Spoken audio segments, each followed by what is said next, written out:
Today's Monday, September 16th, 2019. Coming up on Roland Martin Unfiltered, black leaders want Congress to pass the Future Act to increase opportunities for HBCU students in STEM.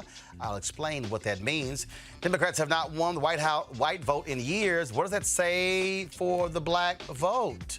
Time dedicates its entire magazine to climate change. How crucial is it right now, and do you care?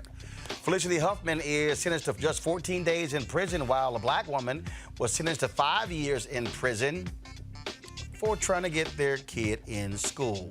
A city of Galveston showed up and showed out in support of the man who was arrested on a horseback. We'll give you those details and lots more. Folks, it's time to bring the funk on Roland Martin Unfiltered. Let's go.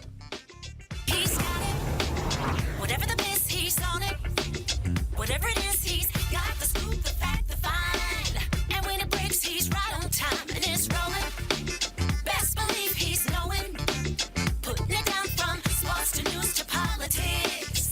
With entertainment just for kicks, he's rolling. It's on go, roll, y'all. It's Roland Martin, yeah. Rolling with Roland now. He's funk, he's fresh, he's real, the best, you know he's Roland Martin now.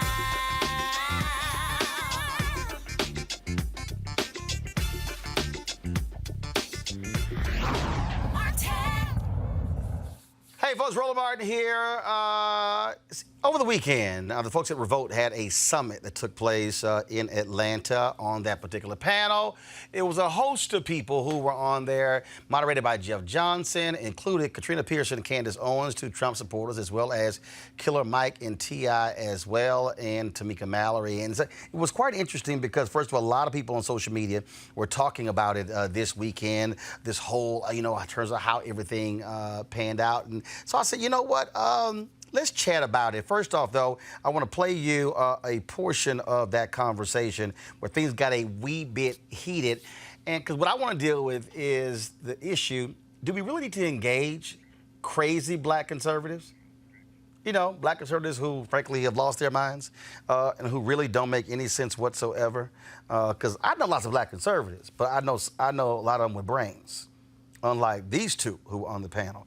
You guys see my iPad right now?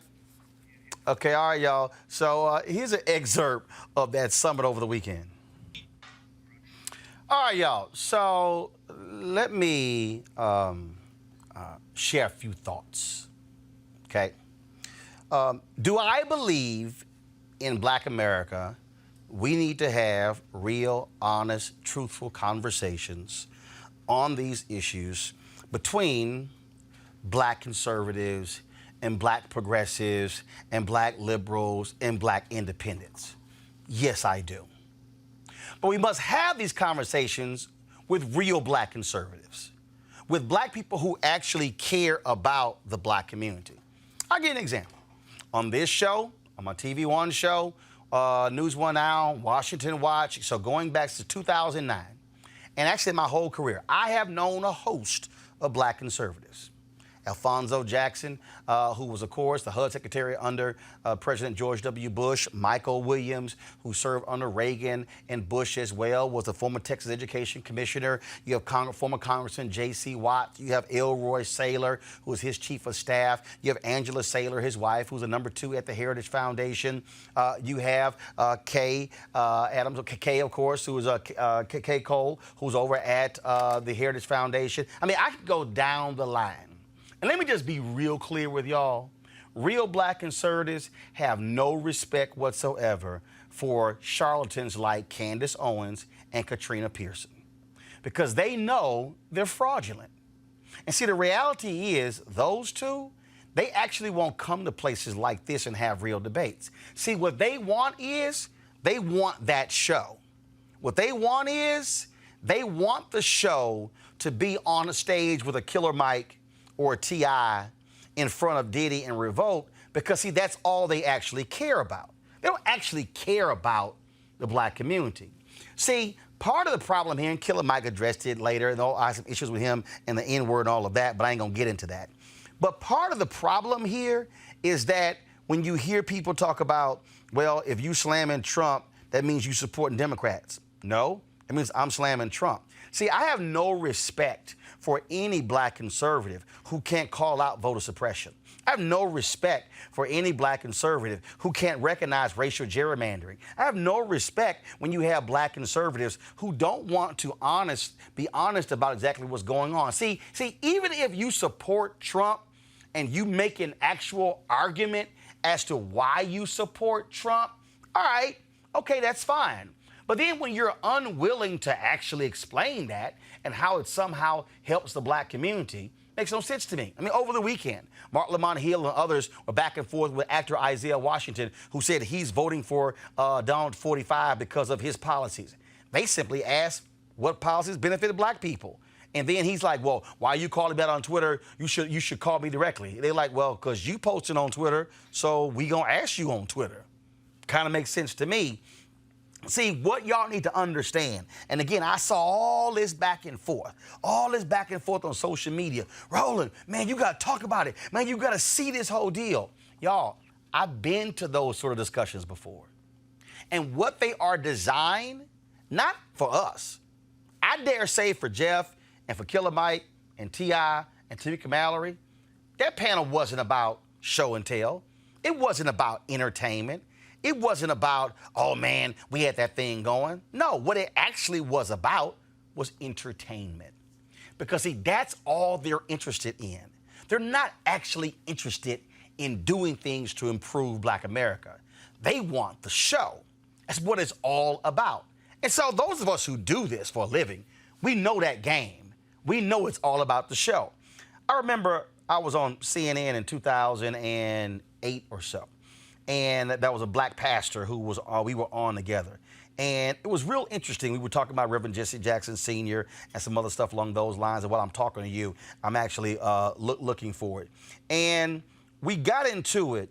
And this black pastor was saying all kind of stuff.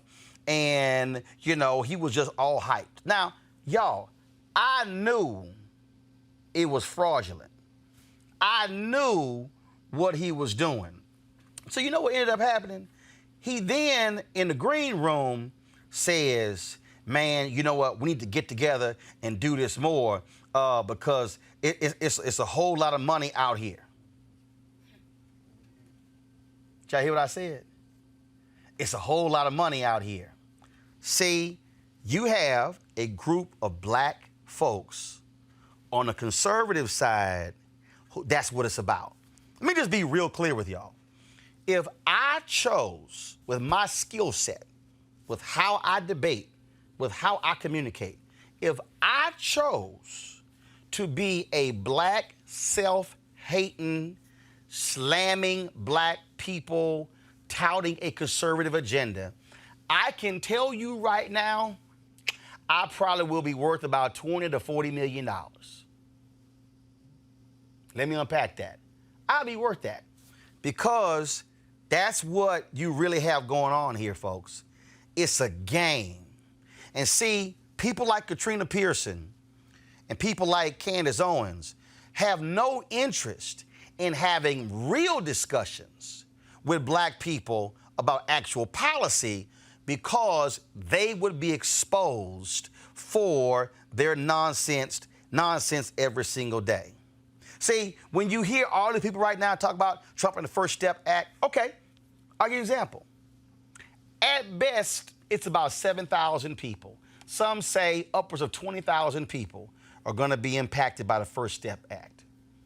Nobody has given me a racial breakdown, so all 7,000 to 20,000 are not African American. But let's say it's 60% of the 7,000. All right, not a problem, okay? So what are we talking about? 4,100 people, maybe about 5,000 people. That's about it, right? You do realize that 90% of people who are in prison are on the state and local level. Now, when Donald Trump touts the First Step Act, when people like Candace Owens and Katrina Pearson tout the First Step Act, what they overlook, then they'll throw in, oh, look at black unemployment. Oh, look at what he's done for HBCUs. Here's what they won't say. They won't say how he wants to get rid of the Minority Supply Development Agency. They won't say how Jeff Sessions ordered federal prosecutors to forget the Eric Holder era rules and prosecute to the highest levels. They won't mention Trump reinstated private prisons on the federal level. They won't mention the Department of Justice said we don't want to have any consent decrees. They tried to get out of the one in Baltimore and out of the one in Chicago. They won't mention any of those things. They won't mention the fact that the Department of Justice has done nothing when it comes to enforcing the Voting Rights Act and really dealing with the whole issue of police misconduct all across this country. They won't mention the fact that under the Department of HUD, and in housing, health and human services, and in commerce, and in every federal agency, they're rolling back civil rights protections in all of those. So while people like Candace Owens and Katrina Pearson and supporters like that might mention one or two things, I'll over here list 10, 12 things that are detrimental to black folks. They won't address those things. What I need y'all to understand is, and a lot of y'all, and trust me, I've challenged Charlie Kirk and Candace Owens to debate anytime, anywhere. And in fact, Alveda King, I ran into her daughter, I think, in Atlanta at the Rolling Out Summit I was at, where she said she wants to put this thing together. I said, boo, they're not going to debate a brother like me. Because, see, they can't handle this level of heat. I ain't going to bring smoke. I'm going to bring heat, okay? What they want to do is they want the show.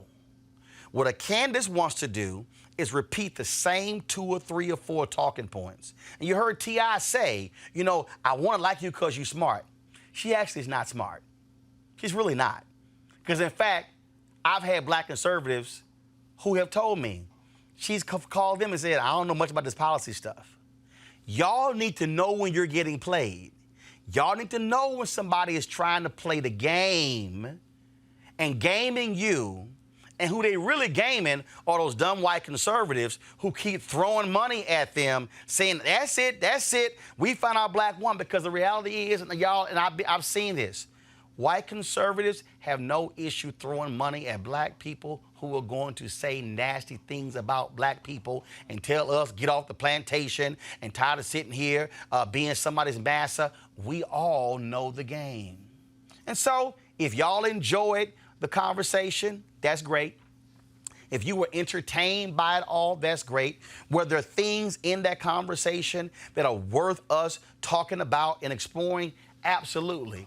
But if we're going to do this, let's do it with people who are at the table, who are real, who are substantive, who know what the hell they're talking about, and who are not just trying to sit here and say stupid stuff because it's all about how can I say the craziest thing and keep getting those checks rolling in the same way Larry Elder has done, the same way Deneen Borelli has done, the same way Jesse Lee Peterson has done, and I can go on and on. And hell, I can name for y'all some of the black people who were liberals who flipped to the conservative side thinking they were going to cash in, and guess what? They even got exposed. Even conservatives were like, okay, yeah, some of y'all are frauds. Game, recognize game. And I just want y'all to understand that. Joining us right now, of course, is Teresa Lundy, principal founder of TML Communications, Dr. Avis Jones DeWeaver, political analyst, as well as Mustafa Santiago Ali, former senior advisor, environmental justice, EPA. See, initially I was not going to talk about this, but I need to talk about this because, again, I think, and what happens is, and I get it with that crowd, how they responded, and you know, people sitting here, they were jumping up, and they were talking about what went on. But I need them to understand what the game is, because I'll show you. I'm going to advance it here, and after T.I. made his comment, go to my iPad. I want y'all just to watch the crowd. The fact, why are you doing a fact? Because you're making light of. No, I'm not. You're making light I of haven't the gotten into my enslavement points. I'm not of making people that look like us. You can't make light of that. That ain't nothing you I haven't breeze even over. finished the sentence. How am I making You light of started anything? with some bullshit. Okay.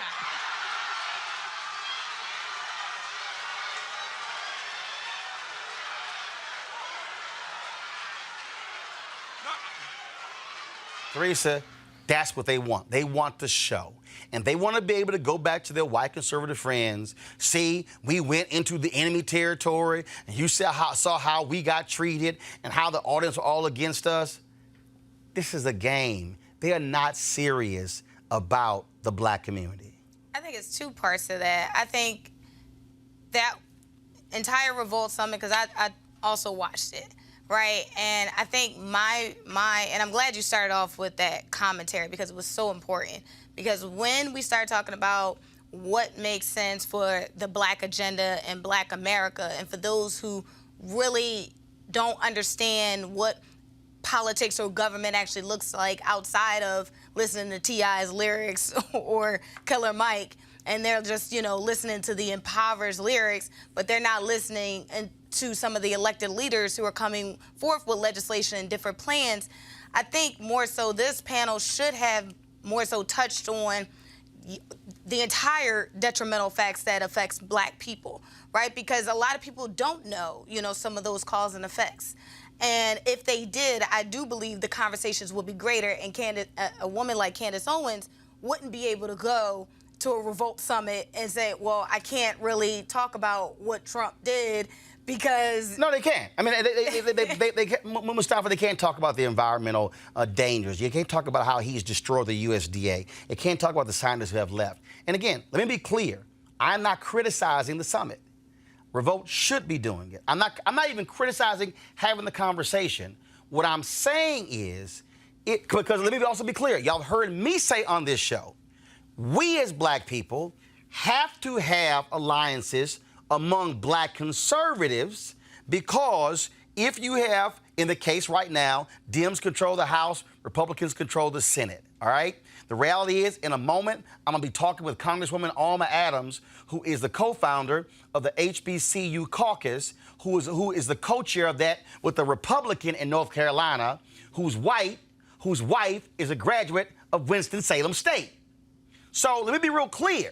In states across this country, Republicans control the governor's mansion, the House, and the Senate. Black folks, we are constituents. We need to be having relationships on that side, because there are going to be issues where we do agree, or we have to work with folks on the other aisle. What I am saying is there are a host of real black conservatives in this country who actually talk to black people, who actually sit with black people, but you have like these two, they don't talk with black people, okay? They're not trying to actually, how do we find common ground with black people? Their whole deal is how loud and wild can I be in trumpeting Trump to get folks all mad and excited, and then go back to their safe white spaces and say, ooh, see what happened when we went there? They're not serious, actually, about our community. Exactly. I've worked with black conservatives on policy, those who are serious. So you've got that set of folks, but you also have a set of folks that we're talking about who invest in and who support buffoonery. And they like these types of things because it takes people away from the actual impacts that are happening inside of their lives. They want a reaction from you. So imagine if that sister said whatever she was trying to say, and folks were educated in the audience. There probably were educated people who were there. Absolutely. But if folks understood the basic, the top 5 or 7 things you need to know around housing, around transportation, around the fact of unemployment. So it's always interesting when we talk about this full employment, but then when you unpack that and you see the types of jobs that your people are actually getting, and that they've got to work 2 or sometimes 3 jobs just to make it to the basic lines, it changes the dynamic of that conversation. And that's where we have to get to. I appreciate the fact that you are always talking about folks need to get educated so that when you utilize your vote, it can actually be directed in a positive place that can make change happen. So that's why I don't even get down. People will sell their souls for a few shillings. We've heard that, growing up. And this is just another reflection of how they continue to do that. Again, what you're dealing with here is you're dealing with the show. Mm-hmm. The show is one thing. Serious things, Avis, is another. Mm-hmm. And there are black women who I'm sure in the Black Women's Roundtable y'all work with who are black conservatives. Absolutely. Who are real on policy. Mm-hmm. These two are not real. No. And these types of incidents expose that greatly. I mean, I would have been interested. I didn't watch the whole thing, so I've only seen this clip a few times. I would be interested, did she ever answer that question? Because even where she was going with that partial answer didn't make sense in that yes, you had this transatlantic slave trade that encompassed a lot of the Caribbean, North America, South America. But guess what? America was one of the last, if not the last, nation to end slavery. So I don't even understand why. And our form was a lot different from other people as well. Very different Yes. in terms of, it was maternally passed down from generation to generation. Our form of slavery was unique and distinctive and especially brutal. And so I don't even know where she didn't even know where she was going with that answer. That was no example of America being great. Let's just put that on the table. Yeah. So, I would just be interested in knowing where she would have ended up with that. It shows her ignorance. But at the end of the day, what you're saying is absolutely true. This is about her being able to get clips like this that go viral so that she can go back to the white folks who are paying her to say, look what I did, now give me some more money. Right. Because that's really what it's about. And again, I want the audience to understand, those of us who have covered these stories for years, we know the game. Y'all, we can see them coming. I'm telling you, I've debated them who will pull you to the side and essentially say, let's take this thing on the road. Because it's all for a money grab. As opposed to those of us who are real about this, who are going, yo, I'm not trying to sit here and roll with you, because that's the deal. And in fact, that's actually the minstrel show. All right? That's why I call out Diamond and Silk. That's a minstrel show. When you see the comedian Terrence Williams, that's a minstrel show. That's not about policy. It's a C.J. Pearson running his little mouth. Same thing, okay? What you're dealing with is you're not dealing with people who are serious, all right? There are black conservatives who I know, who I've interviewed, who I've covered, who are involved in education, who are involved in housing in different areas. And we might disagree on things, and they abhor voter suppression and some of the things that they do. You want to talk about somebody like Black Republican? Michael Steele's been on this show and talked about how he got treated when he was chairman of the Republican National Committee, where they literally had a meeting in Speaker Boehner's office and told him, look, we don't need you talking policy. We got that. You don't focus on policy. He's like, wait a minute, what the hell? I'm the chair of the Republican National Committee. Did you tell the last chair don't discuss policy? It literally told Michael Steele, look, just go on over here, we got this. And then try to change the rules where he couldn't spend he had to get permission to spend money over $5,000. Wow. Oh yeah, Michael told me. So in fact, y'all, they were so foul in 2012 at the Republican National Convention in Tampa, Reince Priebus, they had an event honoring previous Republican National Committee chairs and didn't even invite Michael Steele. Wow. Didn't even give him credentials to the convention. He had to get his credentials through MSNBC. Just so y'all understand. Wow. And she talking about plantation. Just so y'all understand. Wow. It's the game. So what I'm trying to explain to y'all is, again, when you see people like this here, it's all about the show. Now, you might say, well, Roland, why would you want to debate Candace Owens? Because I believe you expose fraudulent folk at all times. Because, see, when light hits darkness, darkness gets exposed. Y'all, they don't want real debates because they can't handle real conversation. They can't handle somebody who's going to be calm and not yelling and dropping facts on them and bringing real information. If they have to answer no, what they desire is for us to play the game. So just so y'all understand that, the reality is, in this world, there are two political parties, Republicans and Democrats. The reality is, we as black people have to be working on black interests. And that might mean working with Democrats or working with Republicans. That might mean opposing Democrats and opposing Republicans. I'm not against Republicans. What I am are against buffoonery coming out of the black Republican side. One of the issues where Republicans have at least been decent on is the support of HBCUs. Tomorrow, there's a huge vote that's coming up in Congress, in the House, that's dealing with, it's called the Education Act or Future, sponsored, actually, let me read the whole thing here. It's actually Fostering Undergraduate Talent by Unlocking Resources for Education Act, called the Future Act, sponsored by Congresswoman Alma Adams. And so I'm going to talk with her right now about this. Now, Congresswoman Adams, welcome back to Roland Martin Unfiltered. Well, thank you, Roland. I'm enjoying your show. Well, I appreciate it. Here's a piece here. Because of how this bill is going to come forward, tomorrow it doesn't require a majority vote because Democrats have those votes. When I talked this morning to Michael Lomax of the UNCF on the Tom Joyner Morning Show, he said it requires a 2/3 vote, which means the need for Republican support for this bill that would have about 85 million going to HBCUs. Right. Well, actually, this particular bill will maintain the 255 million a year for 2 years for HBCUs and all minority serving institutions. This money will be available to support the needs that students have, funding STEM curriculum as well. So it's going to go away on September 30th if we don't get the Future Act passed. And as you said, it is fostering undergraduate talent by unlocking resources for education. And when you think about our HBCUs, and I taught 40 years on an HBCU campus, Bennett College.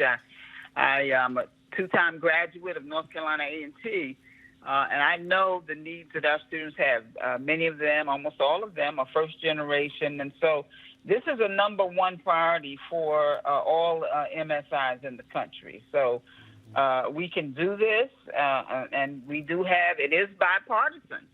So hopefully we will be able to get it through tomorrow. I'll be debating this bill at 5 o'clock. This bill will be up on the floor. So I'll be coming back from North Carolina in the morning. You talk about it being bipartisan. You heard me make that point because the co-chair of the HBCU caucus is a white Republican from North Carolina whose wife went to Winston-Salem State, correct? Mm-hmm. Well, first, the co-chair is Bradley Byrne, who is a white Republican from Alabama. My co-chair on the bipartisan HBCU internship is Mark Walker from North Carolina, but he's also a member of the caucus. So yeah, we all work together to try to make sure that these students get what they need. And in fact, I think the two of you were on my TV1 show, and isn't he the one whose wife went to Winston-Salem State? That you are exactly right. And so, and the reason I'm saying that is because this is what I'm talking about when I'm trying to unpack this thing when you have to have Republican support. One of the things, Congresswoman Adams, that I try to explain to people, like for instance, CBCF was this weekend. And the reality is not every black person is represented by a CBC member. There are African Americans who are living in districts that Republicans, they're either in the House or you have Republican senators. And so we as African Americans have to say we are constituents and we need to hear from us, our phone calls, our emails, our letters, if you steal fax or whatever, because we are still constituents.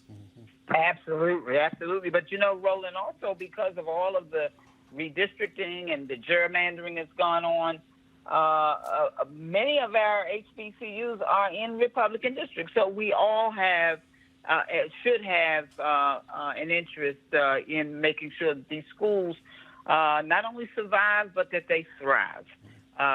We contribute $15 billion a year to the economy. So HBCUs, we're not slouching. 47% of our engineers come from historically black colleges and universities.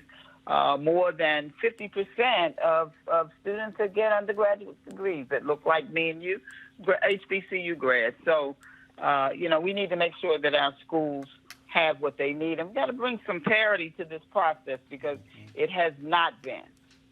Where do you want people to call? The votes tomorrow, you got to get 2/3 votes. Where should they be calling tomorrow to tell their member of the House, vote for this bill? All right. Well, they should be calling all of the Republican members. I think that will be helpful, particularly those on the Education Committee, on the Higher Education Committee as well. But if they're Republicans in your state, you need to get after them, give them a call. And this is the right thing to do. They need to support this bill because by doing that, they're supporting these hundreds of thousands of students. The bill it's already paid for, so it's not going to really cost anything. It's even supported by the White House. I mean, at least we've heard that, and we're going to see. We don't want folks just talking the talk. They need to walk the walk, and it's not what you say, but it's what you do. All right, Congresswoman Alma Adams, folks listening, call this. This is the number. Call 202-224-3121. 202-224-3121. That's the main number to the U.S. Capitol switchboard. Before you do that, I want you to also go online. You can put in your zip code, and then they will tell you exactly who is your member of Congress. So when you call and say, "Hi, I'm so-and-so. I am one of your constituents. I want you to vote. I want my member to vote for the Future Act." That's what I need all of y'all to do, okay? And share it on social media as well. The number is 202-224-3121. Congresswoman Alma Adams, we appreciate it. Thanks a lot. Thank you so much, Roland. You keep up the good work. Will do. You. Thank you very much. All right, folks, going to a break. When we come back on Roland Martin Unfiltered, got more good stuff for you. You know how we do. We keep it black, keep it real. Back in a moment. You want to check out Roland Martin Unfiltered? YouTube.com/Roland S. Martin. And subscribe to our YouTube channel. There's only one daily digital show out here that keeps it black and keep it real. It's Roland Martin Unfiltered. See that name right there? Roland Martin Unfiltered. Like, share, and subscribe to our YouTube channel. That's YouTube.com/Roland S. Martin. And don't forget to turn on your notifications so when we go live, you'll know it. All right, folks, you heard me talk a lot about marijuanastock.org. Why? Because I want to keep you informed of investment opportunities that make sense. We've all watched the growth of the cannabis industry, folks. A recent report by the New Frontier Data estimates the global cannabis market more than $340 billion. And we know that marijuana legalization is sweeping the country state by state. We also know that marijuana has a good cousin, the hemp plant, with a much higher concentration of CBD. That means hemp gives you all the medical benefits of marijuana without getting you high. Until recently, hemp farming was practically illegal in the U.S. and heavily regulated by the DEA. However, that all changed with the 2018 Farm Bill, making it legal to grow hemp CBD in the U.S., creating one of the largest commodities worldwide. They need land to grow all the plants. Folks, this is real simple, okay? And the folks at 420 Real Estate have a business model where they buy land that supports hemp CBD grow operations and lease it to licensed, high-paying tenants. That's right, there are hemp CBD landlords.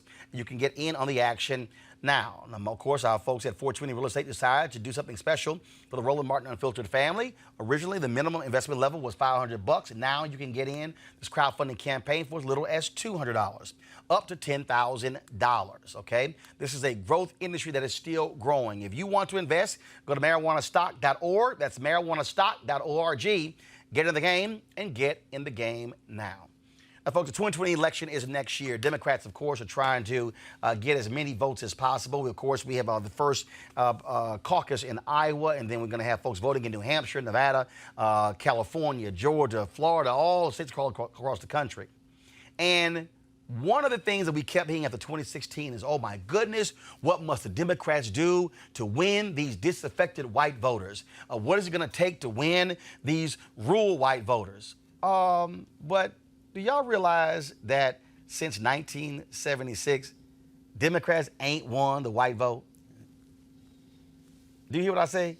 They have not won the white vote. See, part of the problem when you have this conversation is, like right now, there are people who have been saying that, oh, Democrats, they got to sit here and nominate Joe Biden, because of Joe Biden, he can really go after those Democratic votes that take place there, in Wisconsin and Pennsylvania, and he can bring them back.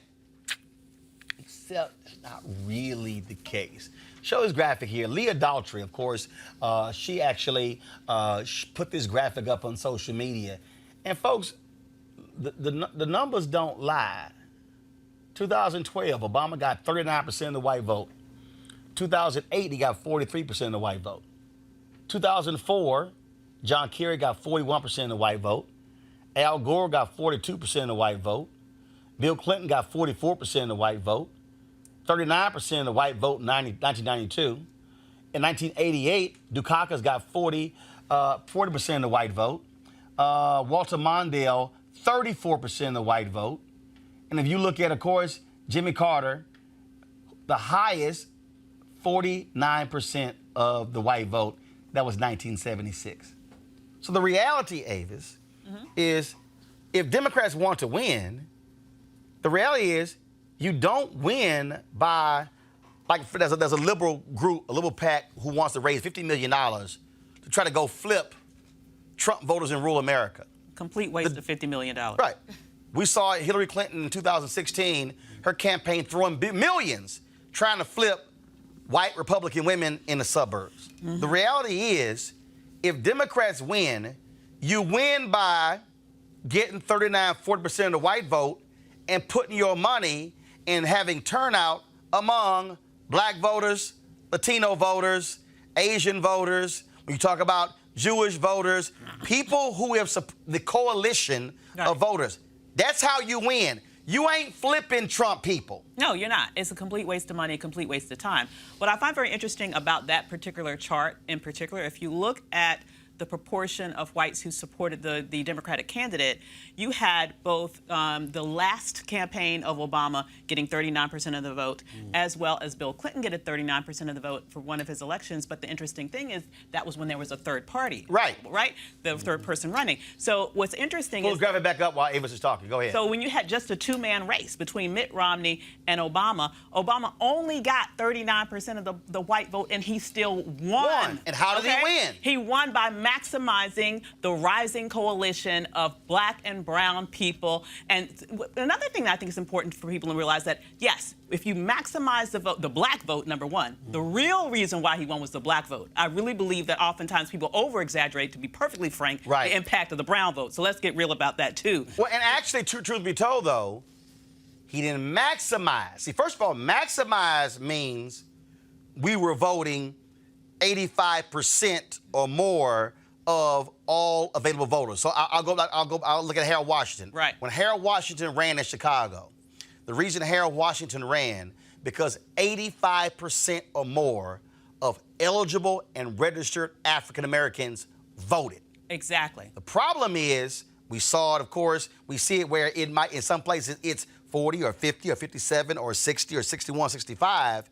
The reality is, in South Carolina, if black people maximize the vote in South Carolina, they could actually elect Democrats and not Republicans in South Carolina. Absolutely. In Mississippi, SB only lost by around 60 or 70,000 votes. We pull the numbers. The number of black people and poor broke white folks who didn't vote was double the margin, which is why Reverend Barber keeps saying, Mustafa, you have to mobilize, organize, and register disaffected poor whites, rural black folks, Latinos as well. That's the margin of victory, not trying to throw all this money at some white voters in the suburbs. Right. They need to focus on building the capacity, and the folks, you know, it's that old adage that says, make sure you stay with the person who brought you to the dance. So, you know, we got 90% of our folks, 88% of men, 92% of women who vote Democratic. But yet we still won't put the money into the organizations that are on the ground that can help to move those numbers up. And we know that in many races across the country, that sometimes it's just 1,000 folks or 2,000 folks that can make a huge difference. But folks still have this, I don't know what it is, why they won't invest in the organizations that actually can help to mobilize that. Which means, Teresa, that what has to happen, and again, this is where we got to be honest, what has to happen is we got to have black folks, okay, who stop talking that talk, but literally step up and say, I'm going to commit my dollars to maximize black turnout. That means, and I'm not talking, and see, let me be real clear, a lot of y'all watching, because I can already see your little post on Periscope and Twitter and Facebook and YouTube. Well, if our black celebrities and if all the rich black folks would just give $1 million, when the reality is the average donation for Bernie Sanders in 2016 was $28. No, what this requires for folks who are watching to say, I'm gonna send money to Melanie Campbell's group, National Coalition of Black Civic Participation. I'm going to send money to the black groups that are out there that are going door to door, mobilizing people. The folks like DeWanna Gibson and Be Woke, Adrian Shropshire, Higher Heights, all the people. They are frankly having to go beg white donors, as opposed to black folks saying, wait a minute, we should collectively be able to send $10 and $20 and $30 and raise $2, $3, $5, $10 million. Now we are in control of the money and the whole apparatus, and not, frankly, having some white progressives telling us what to do with it. I feel like, part of our business is that we specialize in campaigns, right? And so working on local and federal campaigns, I've noticed a trend where you'll have the candidates running, they will do the outreach to one African American, and then that one African American pretty much is supposed to have the ties to all African Americans. And so that white consultant then begets $20,000 and $30,000 for that outreach. And yet some of those dollars that was going to them does not translate into what should be going on for the local level and for the ground level support. So yes, I do believe the candidates need to get engaged, but I also think for some candidates that are running, they need to be taking up those fundraising apparatuses where they're charging $2, doing the Bernie Sanders type of campaign where they're getting momentum over time. But see, I think, and I get it. I've been highly critical over the years, Avis, when it comes to these campaigns. But what I'm talking about is there has to be an independent, look, just like when I talk about people wanting them to support this show, the reality is CNN and MSNBC and Fox News and the rest of them, they will never do what we do. Right. They will never out-black us. They will never. Right. Like, I get it. Folks excited when they see Angela Rye and April Ryan and Bakari Sellers and Andrew Gillum on CNN's morning show. We do black panels every day. It ain't no special thing for us. But my point is, we have to have a well-funded, independent, black turnout organization where we understand where our people are, right, and we're not beholden to one entity that might be sitting in D.C. or sitting in Virginia or in somebody's campaign office saying, nah, we're not going to put money over here. I remember in 2016, there were people who were scoffing at Donna Brazile when she had put some money in black media in Chicago. And so this is what the white folks were saying. What the hell is that? Why are we put money in black media in Chicago? Because we've got, look, I mean, we got Illinois locked down. No, fool, because black people in Chicago know black people in North Carolina. Yeah. Right. And know black people in Wisconsin. And no black people in Pennsylvania, and no black people next door in Michigan. See, that's part of the deal there. So these white consultants, these white pollsters don't know black people, and so it's like, well, we ain't gonna spend money over there. We'll put over here. Absolutely. Let me break down the business of this, because I want to carry on what you just introduced to folks. This is a billion-dollar industry. People need to understand this is a multi-billion-dollar business that we're talking about. Let's just first of all be real about that. And the way this business works is that they hire these white firms and they give them multi-million-dollar contracts in order to supposedly reach out to communities of color. And then from the multi-million-dollar contracts, they may get a couple of $100,000 that they subcontract to a black person to do the work. They are getting 98% of the money for doing, damn it, nothing. Let's just like really sort of uncover what's going on here. And for folks who don't understand is, when the reason they want to put all the money in TV is because the consultant gets a cut of the TV ad buy. Yeah. So when they say, no, TV, because they don't want to put money on boots on the ground. Right. Because they don't get a cut of the boots on the ground. they get a percentage of the media ad buys. Of which Exactly. they can privately negotiate and not tell the client how much they're taking out, as long as Exactly. it's placed. And those same white boys will get the $1 million contracts over and over and over again, even when their candidates lose. We see it all the Right. time. They don't care about maximizing the black vote. They care about maximizing their check. All right?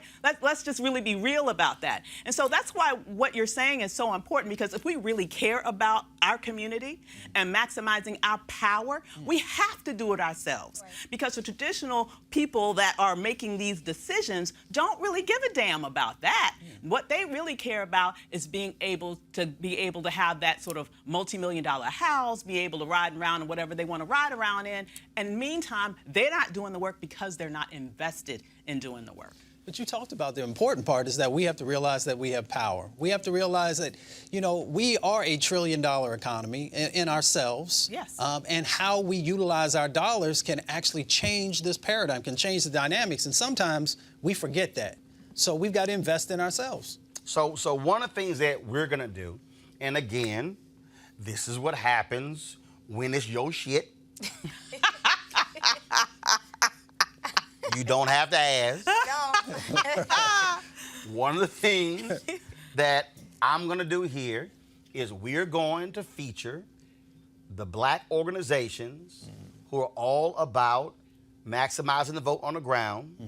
So folks know who they are. They can understand where they're targeting people. And then if they want to give, support them. Because the reality is we should be thinking in terms. We should be thinking in terms of raising black people collectively should be thinking about raising anywhere from $10 to $20 million on black specific organizations who are about voter turnout. Now, why do I say that? And I see y'all little comments. Roland, you trying to get us to vote Democrat. So let's see.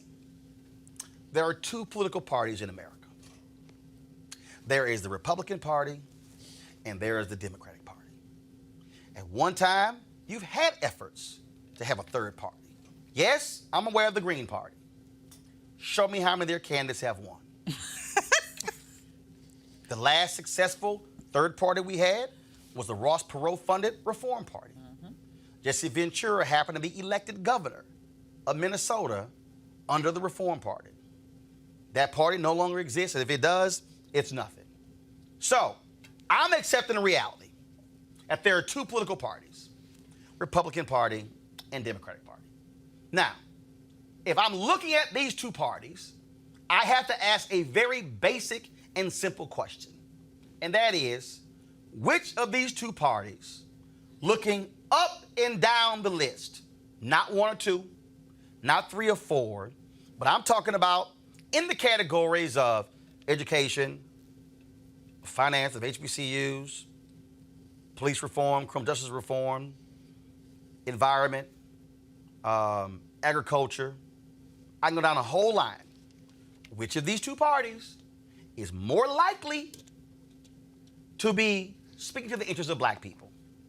I am not saying that one is so amazing, other's horrible. Both got issues. But what I do know is that Donald Trump is the leader of the Republican Party. Enough said. Donald Trump has appointed nearly 90% white, male, far-right federal judges for life who do not believe in civil rights, most of them won't even say that Brown versus Board of Education was properly adjudicated by the Supreme Court. They are pro-business, they're anti-consumer, and they're anti-labor. So ask yourself the question, black person, which side are you on? Now, groups that are out there trying to get people to vote, nonpartisan groups. The reality is, I'm not going to tell you how to vote. I'm going to tell you, look at both, and to me, it looks like this. That's the Republican Party, that's the Democratic Party. Because when I was at CBC caucus, it's only 2 black Republicans in Congress. Tim Scott, South Carolina, Will Hurd, Texas in the House. Will Hurd, he leaving. It's going to be just Scott, the lonely black Republican. 55 members of the Congressional Black Caucus. 55 black. 55 Democrat. Now, we have to have this because when Avis talked about maximizing the vote, y'all, and we're gonna do more teaching on this because Mustafa, that's what we have to have here. We gotta teach people to get them to understand what's going on here. The numbers don't lie. If black people maximize their vote in Georgia, Abrams is governor. I know about voter suppression. I know about the voting sites. I'm talking about the number of black people who are either registered and who didn't vote, or those who are eligible to be registered and who don't vote. We as black people, if white folks vote the same way they've been voting, can literally flip the South. The numbers are right there.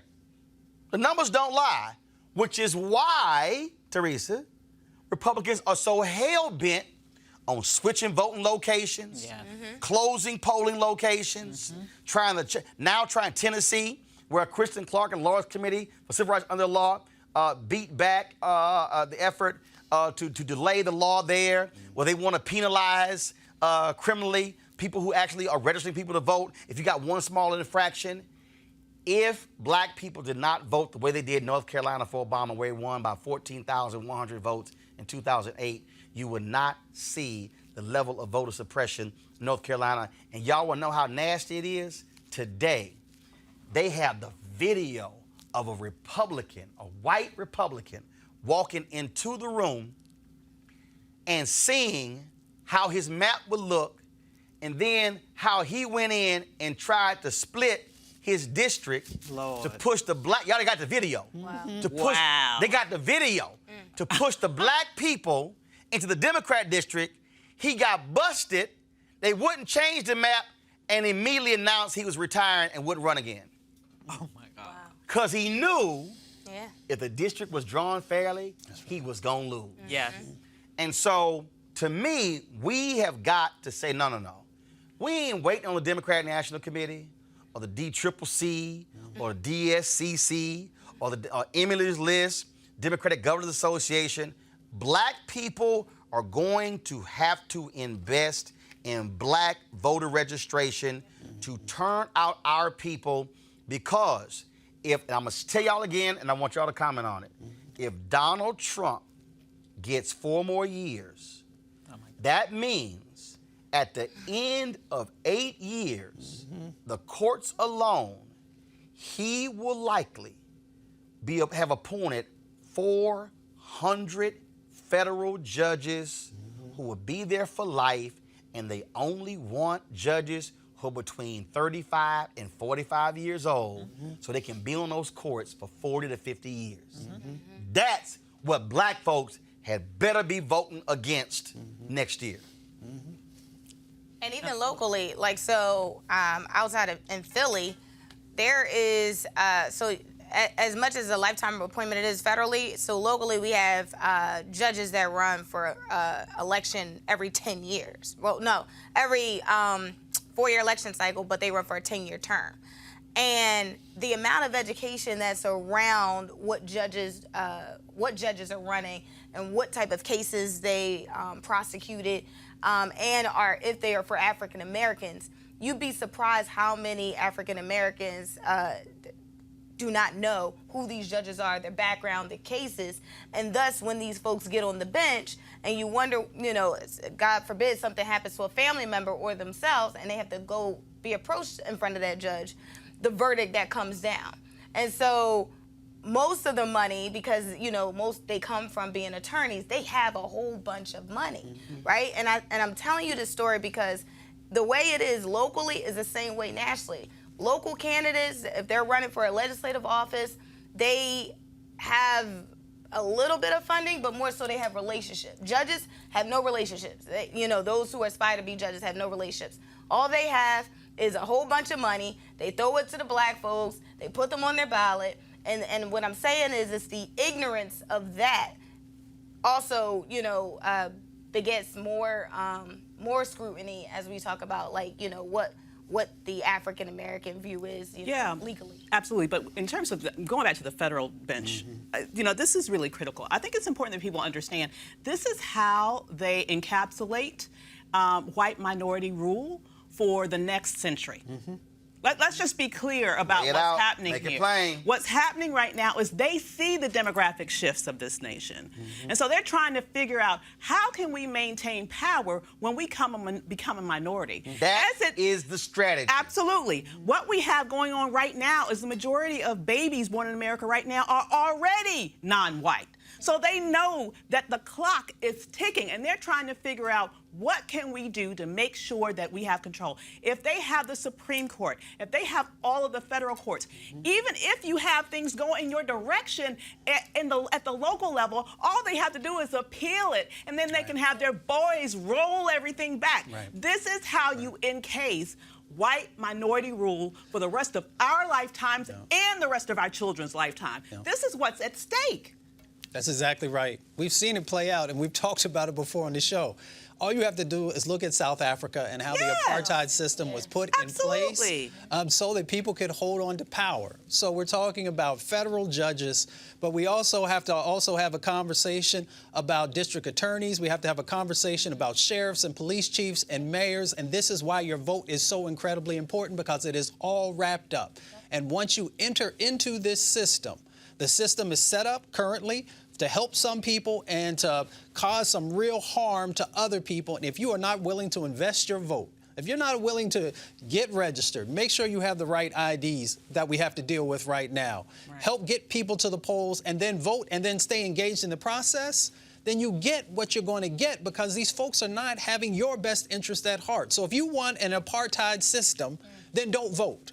But if you actually want real change to happen in our country, then you got to get up off the couch. And here's what I often say, because this frustrates the hell out of me. People will go and stand in line to get into a club or to get into a show for hours. They will spend an incredible amount of money, and I ain't taking anything away from the incredible folks who are artists and entertainers. We should support that. But you should also support with your bodies and your time and your resources helping to make your communities better. Let me say it again. When we fund our organizations on voter mobilization, it happened. The result is what happens locally and nationally. Those of y'all who weren't born in 1984, 1988, Reverend Jackson registered 2 million largely black people when he ran for office.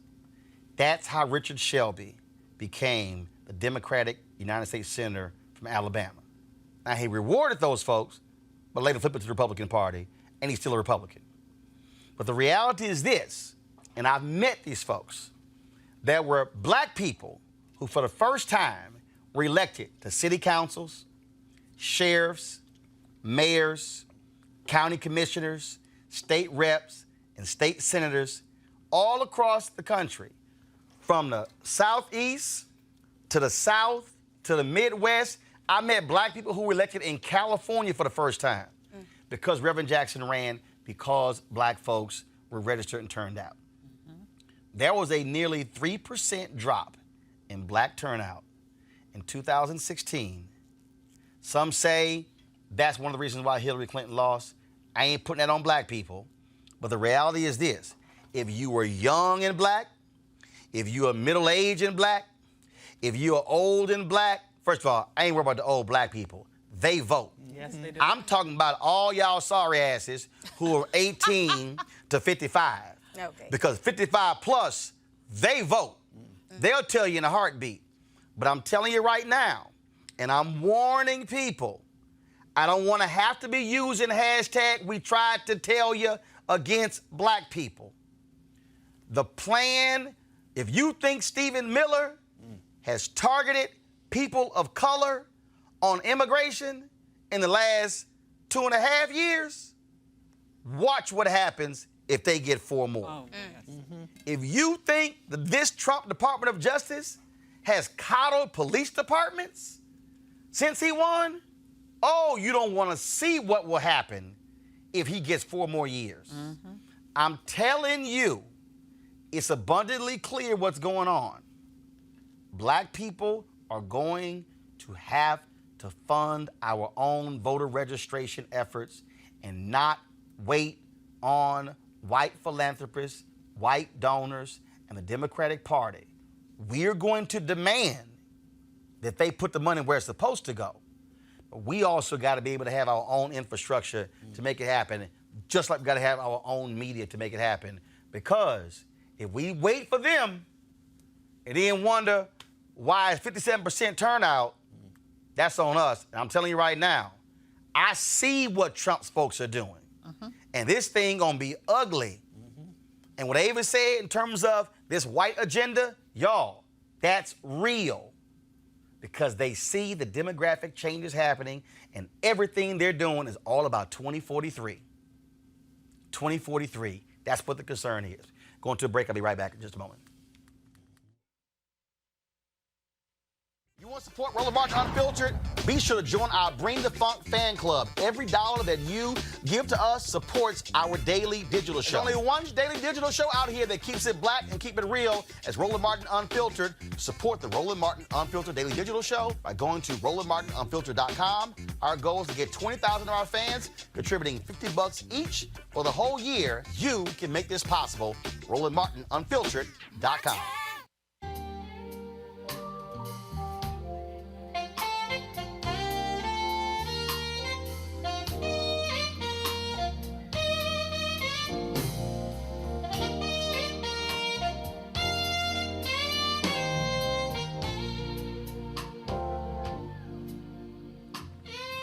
That's my man, my frat brother, Gerald Albright. He's going to be one of the talented artists who is going to be in Cabo November 7th through the 11th for the Luxe Jazz experience. Folks, it's going to be an unbelievable 4 days at the Omnia Day Club, Los Cabos, nestled on the Sea of Cortez in the celebrity playground of Los Cabos, Mexico. Folks, it's going to be the ultimate jazz getaway. It's going to be great food. It's going to be libations. It's going to be, golf and spa and health and wellness, all that good stuff. It's going to be an unbelievable experience. I'll be broadcasting Roland Martin Unfiltered from there that Thursday and that Friday. I want you guys to be there. So while everybody else is freezing in the Midwest and the East Coast, we're going to be enjoying the sun in Los Cabos. Folks, some amazing, amazing artists. Comedian actor Mark Curry, as I said, Gerald Albright, Alex Bouillon, Raul Madon, Incognito, Pieces of a Dream, Kirk Whalum, Average White Band, Donnie McClurkin, Shalea, Roy Ayers, Tom Brown, Ronnie Laws, Ernest Quarles. An amazing, amazing lineup. For more information, I want y'all to go to LifeLuxeJazz.com and check out all the different packages that you can get. You want to get it now because, of course, air flights are going to be a lot more costly as we get towards November. But go to LifeLuxeJazz.com, LifeLuxeJazz.com. I'm going to be there. It's going to be a fantastic time. I can't wait to go see all those amazing performances. Every single night, folks, is going to be somebody performing. It's just going to be fantastic. So go to LifeLuxeJazz.com. We'd love to see you there. And then you can come celebrate my 51st birthday a little bit early. And trust me, we're going to have a good time because y'all know I'm a dance. I don't drink, but I'm a dance. I'm going to play golf. We're going to have a good time. So love to see you at LifeLuxeJazz.com. All right.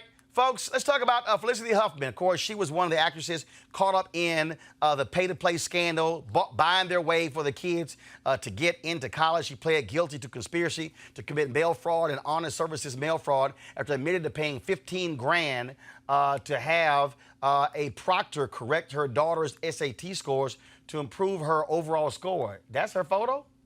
They ain't look like her? I think that was her. Yes, That look? yeah, that's her. She's just having a bad She day. must have had some work done. Okay, I'm just saying. For her crime, she was sentenced to 14 days. A lot of people talk about, of course, a black woman who was homeless, who got hit with 5 years in jail. And don't forget Kelly Bollard Williams, who also went through the same thing in Ohio. Okay, now here's the deal. We'll stop. There's people out there who are saying that, well, we shouldn't be calling for her to get longer jail time because, you know, what's fair is she really shouldn't be going to jail. Other people should be going to jail. I don't even know how to Let me respond. tell y'all how I feel. Okay, I get all that. Okay, I get that utopian view. I want her ass to experience the same criminal justice system that we experiencing. 14 days is bullshit. Yeah. Right, And, right. and plus a Martha Stewart lifestyle. Yeah. You know. Plus, she has the resource, so she made some choices there about the actions that she wanted to take to help her child to get into an elite school. This sister was just trying to help her child to get into a school. She gets 5 years. We need to address the homeless policy in our country because we got 500,000 people plus who are in that space. We also got to address, the fact that we got 5 times more African Americans than whites who are getting incarcerated, and we also got black women 2 times more likely than white women to get into the incarceration sort of system that we got going on. So we got to make some changes. But if you got resources and you decide that this is the type of thing that you want to, you got to do the time if you're going to do the crime, as they say. Absolutely. I'm sorry. Damn 14 days. Absolutely. I mean, she needs, honestly, I was insulted when I saw the 14 days and a $30,000 fine. I mean, like, if she could pay $15,000 to get the SAT scores changed, $30,000 is nothing to her. 14 days is nothing to her. I'm insulted. And this sister here, as you mentioned, she's homeless. Right. She had to put some address on there. This is just a prime example of how black people are targeted with injustice over and over again related to our criminal justice system. And I think that 14 days is freaking laughable. Mm-hmm. I'm glad she got something, but she definitely needs to get much more than that. Teresa? I'm sorry. I'd rather her not even get 14 days because it doesn't prove anything. What is 14 days? You're supposed to be going into an incarceration.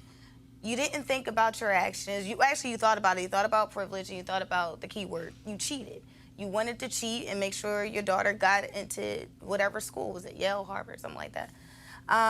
Because you felt like as a mother, you just didn't do the best job. So you had to go to those limits. So I'm sorry. I would rather not her to even do any jail time unless it was like comparative to the 5 years that the African-American woman went to, because for me, that would be equal justice. Well, this shows whose lives we put value in. Right. So if you are a successful white actress, then you get this type of sentence. If you are a homeless black woman trying to help your child to be able to get into a better school district, then this is how much value we place on you, and this is the amount of time we're going to give you for trying to help your child. Mm-hmm.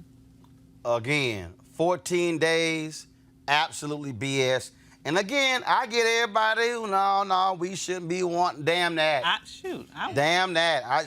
But that's nonsense. And what it shows is, again, 2 different justice systems when you got money. Yeah. That's what it boils down to. All right, y'all, hundreds of protesters gathered in Galveston, Texas on Sunday evening to demand that the police department release body camera video of the controversial August arrest of a black man by 2 white officers on horseback. Now, you remember that a photo was taken by a witness showing white officers leading a black man through the streets of Galveston on horseback, tethered to what looked like a leash. Now, here, I had some of the people who in Galveston who I know. This was the front page of the Galveston Daily News. If y'all can go to my iPad, please. This is Galveston Daily News. I'll increase that. Marchers, protests, police actions, demand justice for Neely. And some of the photos that I was sent include right here. There we go. So you see that's Ben Crump, of course, in the center, leading the marchers. And, of course, we have this photo here of some of the people who were out there as well. And here's another photo of them protesting as well. And so here's also some video of the march. Our people united will never be defeated. Our people united will never be defeated. Our people united will never be defeated. United will never be defeated. A people united will never be defeated. A people united will never be defeated. A people united will never be defeated. We have to send a message to the world that it is inappropriate. I don't care what intellectual justification, technical reasons, no words can be said to justify what they did to Donald Neely. And we'll surely keep you up to date exactly what happens in the case if that body cam footage is going to be released. All right, folks, that is it for us today. Oh, I mean, let me play this right here. So I don't know how many of y'all saw this video over the weekend. Okay, so I saw this video. It was pretty funny. So, you know, a lot of people have been critical of Senator Kamala Harris on criminal justice reform bill, and so this brother put together this video.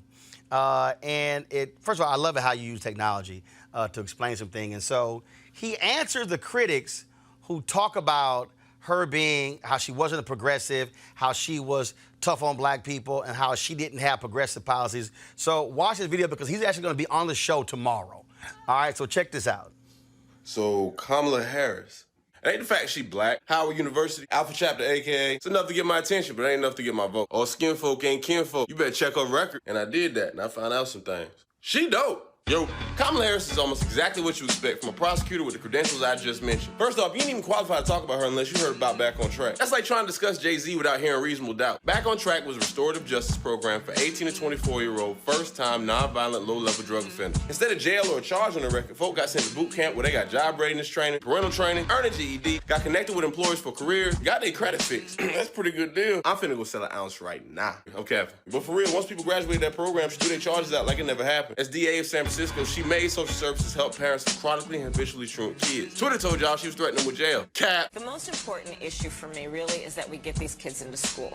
The goal is not to prosecute parents, it's to get these children to go to school. We are not talking about hooky and playing hooky, and frankly, we all did, okay? Nah, they were missing 40 to 80 days. That ain't hooky, that's hiatus. And nobody went to jail. I checked. Sister got them kids back in school and kept them out of incarceration and the grave. She also created reentry initiatives so people in jail could get out and not go back. Convicted over 1,200 domestic abusers. Prosecuted child molesters, rapists, and violent criminals. Transnational gangs. Got $20 billion back for Cali from the big banks after the foreclosure crisis. Created a civil rights division in the San Francisco DA's office. When she first got in, she threw the charges out for the activists and the protesters who got arrested. Shawty a hero. Senator, no disrespect. Not to mention incarceration rates for marijuana charges fell each year she was AG. So much for that theory about her believing in mass incarceration. With Kamala Harris, I'm excited. I'm excited about her plans for gun reform and the HBCU agenda. I'm excited about women's equal pay and the return of consent decrees. I'm excited about black home ownership and a black woman on the Supreme Court. I'm excited about black businesses booming and the D9 step show the day before her inauguration. Y'all know they having a step show. And I'm gonna be there too with an $8 fish plate and some mambo sauce. At the end of the day, she the strongest and most prepared and exactly what America need right now. And I look forward to seeing her stroll into the White House in 2021. That's an AKA joke. I hope she don't make her cabinet members probate though. Nah, seriously, 4 to 8 years of D9 jokes are gonna be hilarious. I still ain't been the same since somebody said she gonna put AKA tags on the back of Air Force One.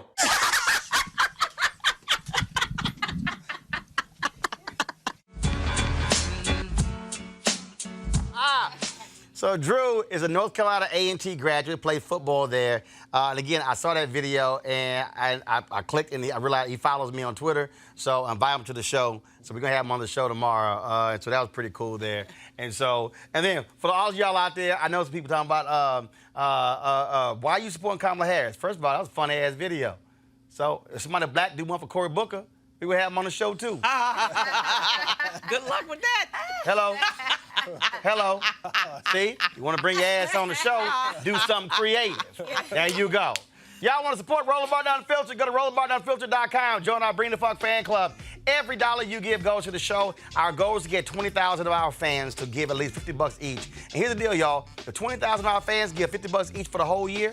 $5 a month, really $4.19. But let's say $5 a month, it's really $60 a year, but what the hell, you can spare it? The reality is it totally funds the show, all things that we do, our panels, where we can travel, covering this election, and that's what we need because, trust me, we can't be dependent on mainstream media to talk about our stuff because we know that's going to happen every now and then. And so we like seeing black people every single day, not once a week. Y'all know what I'm saying? So please support us. Y'all, of course, who watch us on Facebook, YouTube, Periscope, y'all watch for free. You ain't paying for it. But we got to be able to pay this because, you know, we got staff, we got cameras, we got equipment, we got these monitors back here, and the brother who actually made the graphics, somebody got to pay for it. We got to pay for the cost to get our panelists here. And so that's the deal. So same thing, if we want to have our stuff, we got to do what black people did when they bought the Chicago Defender, the Pittsburgh Courier, and Land Daily World. They actually paid for it. Uh-oh. That's a new damn concept. But no, it's not. So go to RolandMartinUnfiltered.com and we shall keep this thing going. Join our Bring the Funk fan club. I gotta go. I'll see y'all tomorrow.